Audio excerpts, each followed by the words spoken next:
நேயர்களுக்கு வணக்கம். சிறுகதை காசு சீரியல்ல அடுத்ததா நாங்க பதிவு பண்றத பார்க்கலாம். சேனல சப்ஸ்கிரைப் பண்ணிக்கோங்க. பெல் ஐகான மறக்காம கிளிக் பண்ணிக்கோங்க. ஸோ அருண் வந்து வேணும்னே பழி வாங்குறதுக்காக கார பிடிச்சு வச்சுக்கிட்டா அப்படின்ற விஷயத்த முத்து ரொம்ப ஃபீல் பண்ணி அவங்க ஃப்ரெண்ட்ஸ்ட்ட போய் சொல்லும்பொழுது, அவைங்க வழக்கம் போல விஷயத்த புரிஞ்சுக்காமலே இப்போ முத்துவ குடிக்க வைக்கிறாங்க. அவங்களும் குடிச்சிட்டு நேரா அருண் வீட்டுக்கு போயிட்டு பிரச்சனை பண்றாங்க. அந்த டிராஃபிக் போலீஸ் அருணும் இதுதான் சான்ஸ் அப்படின்ட்டு முத்துவும் அவங்க ஃப்ரெண்ட்ஸும் பிரச்சனை பண்ணும்பொழுது அத வீடியோவா எடுத்துட்டாரு. ஏன்னா, அருணுக்கு தெரியும் முத்து மேல தப்பு இல்லன்றது தெரியும். பட் இருந்தாலும் இந்த வாய்ப்ப வந்து மிஸ் பண்ணக்கூடாது அப்படின்றதுக்காக, இப்ப அருண் தான் தப்புக்கு மேல தப்ப பண்ணிட்டு இருக்காரு. ஸோ முத்துவும் அவங்க ஃப்ரெண்ட்ஸும் அருண் வீட்ல சண்டை போட்டுருக்கிறத சத்யா பார்த்துட்டு மீனாவுக்கு ஃபோன் பண்ணி விஷயத்த சொல்லுறாரு. உடனே மீனா முத்துவுக்கு ஃபோன் பண்ணி வீட்டுக்கு வர வைக்கிறாங்க. இப்போ முத்து வீட்டுக்கு வந்ததும் அவருக்கு ஆறுதல் சொல்லி சாப்பிட வச்சு தூங்க வச்சுடுறாங்க.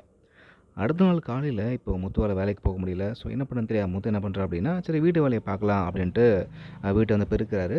அது மட்டும் இல்லாம, நான் இப்போ ட்ரெஸ் வாஷ் பண்ண போறேன். உன் ட்ரெஸ் இருந்தா குடு நான் வாஷ் பண்றேன் அப்படின்னு கேட்டுட்டு இருக்கும்பொழுது, இத பார்த்த விஜயாவுக்கு ரொம்ப இளக்காரமா போயிடுது. ஏற்கனவே வந்து முத்து ரொம்ப மட்டம் தட்டி பேசிட்டு இருப்பாங்கல்ல.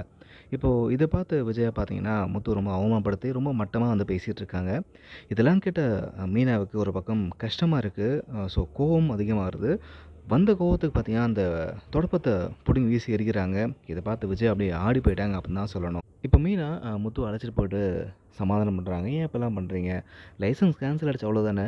அத திரும்ப வாங்குறதுக்கு வழி என்னன்றத பார்க்காம ஏன் இப்படிலாம் பண்ணிட்டு இருக்கீங்க?" அப்படின்ற மாரி ரொம்பவே கஷ்டப்பட்டு ஃபீல் பண்ணி பேசிட்டு இருக்காங்க. அப்போதான் மீனாவுக்கு இன்ஸ்பெக்டர் வீட்லேருந்து கால் வருது. ஸோ அங்க போய் பார்க்கும்பொழுது தான் அவரு பார்த்தீங்கன்னா, ஏற்கனவே இப்ப முத்து பண்ண பிரச்சனையால என்னால வந்து ஹெல்ப்லாம் பண்ண முடியாது அப்படின்ற மாரி சொல்லிட்டாரு. இங்க ஸ்டேஷன்லயும் இந்த அருண் பார்த்தீங்க அப்படின்னா, இதுதான் சான்ஸு அப்படின்னு சொல்லிட்டு எடுத்த வீடியோவ இன்ஸ்பெக்டர்ட்ட காமிச்சு, இவன வந்து கொலை பண்ண முயற்சி பண்றான். தப்பு பண்ணது மட்டும் இல்லாம, திரும்பவும் தப்பு பண்ணி என்னையே கொலை பண்ண பார்க்குறான். ஸோ வீட்டுக்கு வந்து சண்டை போட்டுருக்கான் அப்படின்ற மாரிலாம் அத காட்டவும், அங்க இருந்த இன்ஸ்பெக்டர் பார்த்தீங்கன்னா, இன்னும் கடுப்பாகி முத்துவ அரெஸ்ட் பண்ண சொல்றாரு. அப்போ மீனா வந்து அங்க இருந்த கான்ஸ்டபிள்ட்ட போயிட்டு, ஐயா! உங்களுக்கு தான் எல்லா உண்மையும் தெரியும்ல. அவர் கார்ல பிரேக் பிடிக்கல உங்களுக்கும் தெரியும்ல. அந்த உண்மைய நீங்களாச்சும் சொல்லுங்களேன். உங்க பொண்ணுக்கு இப்படி நிலைமை ஏற்பட்டா நீங்க பார்த்துட்டு இருப்பீங்களா? தயவு பண்ணி உதவி பண்ணுங்க அப்படின்ற மாரி கெஞ்சுறாங்க. ஸோ மீனாவுக்காக அந்த கான்ஸ்டபிளும் உண்மைய சொல்ல தான் வராரு. ஆனா அருண் பார்த்தீங்கன்னா வேணாம் அப்படின்னு சைகை காமிக்கிறாரு. பட் இருந்தாலும் அந்த கான்ஸ்டபிள் பார்த்தீங்கன்னா மீனாவுக்காக இப்ப அந்த உண்மைய சொல்லப் போறாரு. இதனால இப்போ அருணுக்கு தான் பிரச்சனை அதிகமாக போகுது. ஸோ நடக்காத தப்ப நடந்ததா சொல்லி இப்போ முத்துவ பழி வாங்குறதுக்கு இப்படி பண்ண அருண பார்த்தீங்கன்னா, போலீஸ் வந்து வார்ன் பண்றது மட்டும் இல்லாம திரும்பவும் சஸ்பெண்ட் பண்ண போறாங்க. இன்ஸ்பெக்டர் வந்து, "ஏன்யா உண்மையிலேயே அவன் கார் பிரேக் பிடிக்கலன்னு உனக்கு தெரிஞ்சிருக்கு. அது தெரிஞ்சும் அவன நீ பழி வாங்குறதுக்காக இப்படிலாம் பண்ணியிருக்க.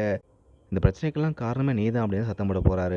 இது ஒரு பக்கம் இருக்க, அந்த ரோகிணி வந்து சிட்டிகிட்ட இருந்து ஒரு திருட்டு செயின கம்மி விலைக்கு கிடைக்குது அப்படின்னு வாங்குறாங்க. ஆனா, இது மூலமா தான் ரோகிணிக்கு ஒரு பெரிய பிரச்சனை வரப்போகுது. ஏன் அப்படின்னா, "வினை விதைச்சவன் வினைய அறுத்து தான் ஆகணும்" அப்படின்ற